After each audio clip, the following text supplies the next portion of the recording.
When I was first making this video, I thought I knew what the fifth secret of Guadalupe would be in this series that I'm making. I was going to show you and talk to you about the fifth apparition, which is important. It's a church that's about 45 minutes away from the main basilica. Very few people know about it. Not a lot of people go there. It's kind of hidden in a neighborhood. And it did start all the healings that Our Lady of Guadalupe came to give, beginning with Juan Bernardino, which is St. Juan Diego's uncle. But when we went there, it just didn't have the same feeling as when we went the first time. But not just that, something else happened. When we were there on Sunday in our visit, we realized that we were not the only ones that were going in pilgrimage to see Our Lady of Guadalupe.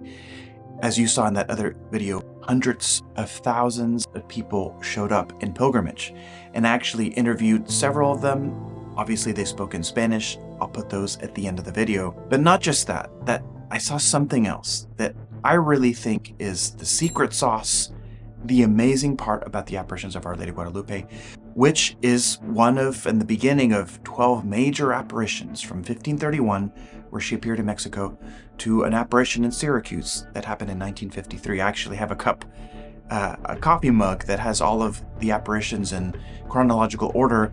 And it's interesting to think about that there's 12 of them. And something that I've always had the conviction of is that if we want to see change in our society, if we want to see something amazing happen, we need to pray for Our Lady to show up. Because wherever she shows up, she changes everything. She changes the people, she changes the faith of everyone. She makes a center of pilgrimage, which helps the economy. So financially, she helps the surrounding area. Everything changes when the Blessed Mother shows up. And I think that's what we need in our country. So as we were leaving the Mass that we went to Mass, I believe, like at around 11 or 12 that day. And as we were coming out, we saw hordes of just men processing. It was really interesting. We didn't know where they were coming from, and they were all coming in a procession, like almost like in this parade. They were in the backside of the basilica. And as we went to go check it out, and I'll be kind of showing footage in and out of me speaking, there was hundreds of them. There was thousands of them. There was an endless sea of just men processing, something that you don't really expect to find when you go to Mexico, because especially in the Hispanic culture, there's this idea of machismo, where usually the faith is relegated to old ladies or to women praying the rosary in church, and the men are out somewhere working in the fields or drinking or certainly not doing religious things. But these were just men, and they were not just men. They were singing songs to Our Lady. They were dancing. They were enjoying.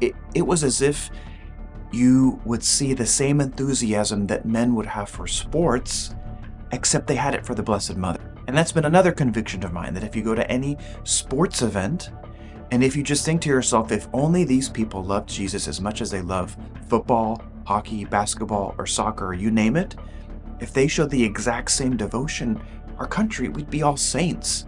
It's an amazing thing to see. I actually did have a chance to interview one of the men who was protesting, and he was extremely eloquent in his expression of the faith. I interviewed the perfect guy. I'll put that at the end of the video. And he speaks about that they're there to give witness to their faith, to give an example to each other, and to speak about and to give this witness to everyone that sees them. And it's an amazing witness. So all of these people, both those that were in that massive Mass, as well as in the procession of men, they were all part of this pilgrimage from the Diocese of Querétaro, which is a city outside, kind of about 4 hours away from Mexico City. They had been walking for 8 days. They had been staying at different homes, or sleeping in cars, or sleeping outside, literally walking, and then the people along the way feeding them. This was a pilgrimage that has been taking place for 133 years. Think about that. And that particular man that I interviewed, that had been like his 6th or 7th one. So it's a huge, huge tradition. And there's a lot of dioceses in Mexico. So I'm sure that wasn't the only one that happens each year. They were doing it on kind of a yearly anniversary of the pilgrimage. It wasn't landing on a specific feast, and it was led by their bishop. They had had the main Mass earlier. The men left later than the women, which is why they were arriving later in the day. And it was just an incredible thing to see. You would see groups from parishes with banners from their parish, each singing different songs, all in groups. They were very orderly. They looked like they were just enjoying themselves. One of my favorite shots is, so when I was there, I bought like a typical kind of Mexican straw hat. Well, you saw this sea of straw hats just kind of coming in, and those are typically hats that they wear when they're working, when they're out in the field. Sometimes people even make fun of that hat.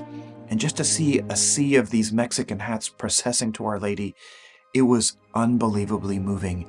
And we need to see this because this shows you the potential of what a man's faith can look like, specifically a male. We need this in our country as well. The power of this woman, Our Lady, to change millions and millions of men in innumerable ways. Now, one thing that I've seen when I've gone to some of these different smaller towns in Mexico is a lot of healthy families. You see the effect of this apparition almost 500 years later affecting the culture. And we need this. We see this confusion in our country about gender. We see men being uninterested, except if it has to do with sports or money. We see all of this, and Our Lady is the answer. And I hope these different scenes show you this. She really does bring us to Jesus. She really has this power. Jesus wants to use her to convert people to him. He doesn't want to do this alone. He wants to honor his own mother by giving her this role. My friends, I hope you see the power that Our Lady of Guadalupe has, that it increases your love for the Virgin Mary, certainly for this apparition, and it gives you hope for society. My friends, God bless you, and I will see you in the next one.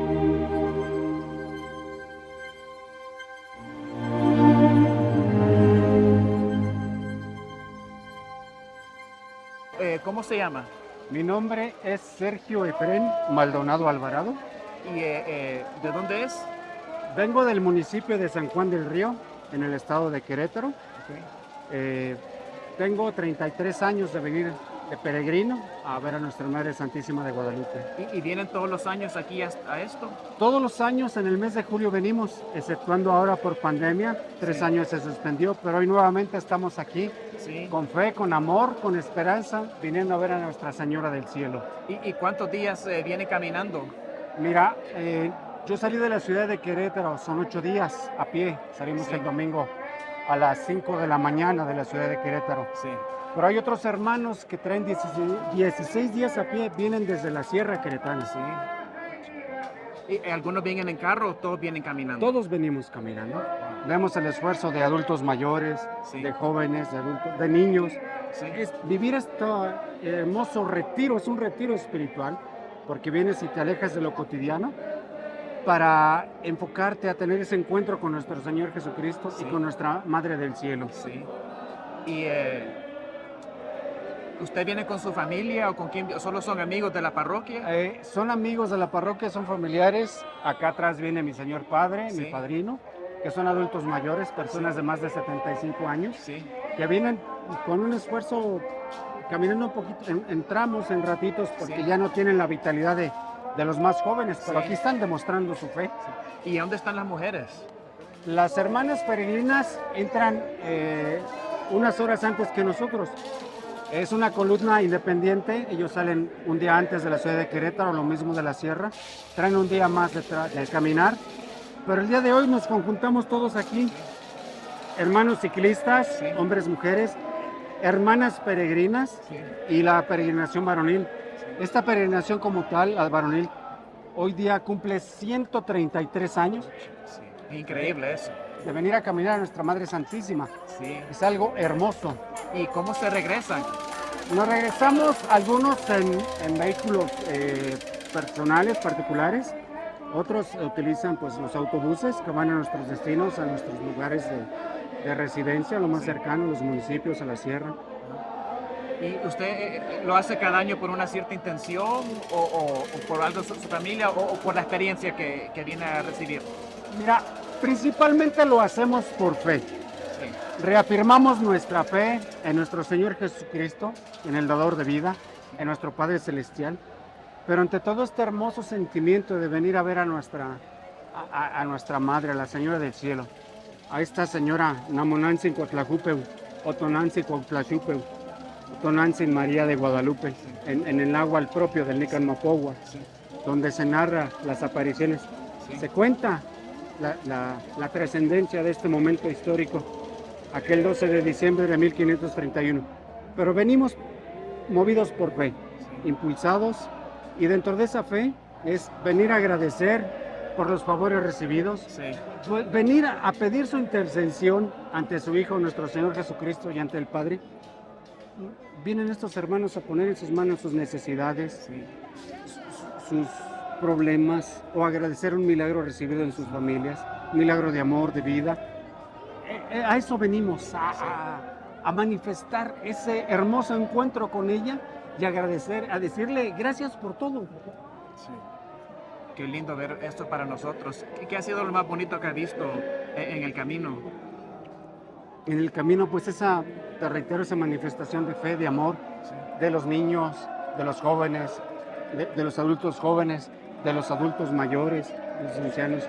Y ves todos movidos por esa fe, en ese caminar, y el ir compartiendo con las demás personas que nos esperan. El poner también sus intenciones en nuestras oraciones, esa esperanza. Ves ese amor recíproco, el ir caminando juntos, como dice el Papa Francisco, en sinodalidad, caminar juntos, como nos dice nuestro obispo de Querétaro, Monseñor Fidencio Olvera. El ir discerniendo, abriendo nuestro corazón e ir construyendo esa casita sagrada. Y como él dice también, el mejor servicio al hermano es la evangelización, evangelizar con nuestro caminar, evangelizar rezando el rosario, evangelizar cantando nuestras alabanzas, estar pendiente de la Santa Misa, el confesarse, el comulgar, el vivir las horas santas y poner todo allí en las manos de nuestro Señor Jesús. Esto es lo bonito. Todo aspecto, todo momento lleva su parte bella, su parte importante, su parte de alegría, el escuchar testimonios de hermanos que han tenido problemas y nuestro Señor Jesús y nuestra Madre Santísima les han ayudado. Los milagros que han recibido en sus familias es algo maravilloso. Pues muchas gracias por compartir y por el ejemplo que dan y todo el sacrificio que han hecho. Al contrario, lo hacemos por amor, y si este pequeño testimonio sirve para que más hermanos se acerquen y tengan ese encuentro con nuestro Señor Jesucristo, vívanlo. Nuestro Padre Dios, nuestro Padre Celestial, siempre nos está esperando con los brazos abiertos, siempre está allí atento a nuestras peticiones. Él siempre quiere que le abramos un espacio, que en nuestro corazón Él habite, que realmente viva Jesús en nuestro corazón, y tenemos esa conversión. El animar, el compartir, el amor al prójimo, realmente aquí lo ves, la vivencia, el servir al hermano, evangelizando, compartiendo, y de una manera sencilla y humilde. Un abrazo a todos los hermanos, tanto en América, en Estados Unidos, a los hermanos mexicanos, a los hermanos centroamericanos.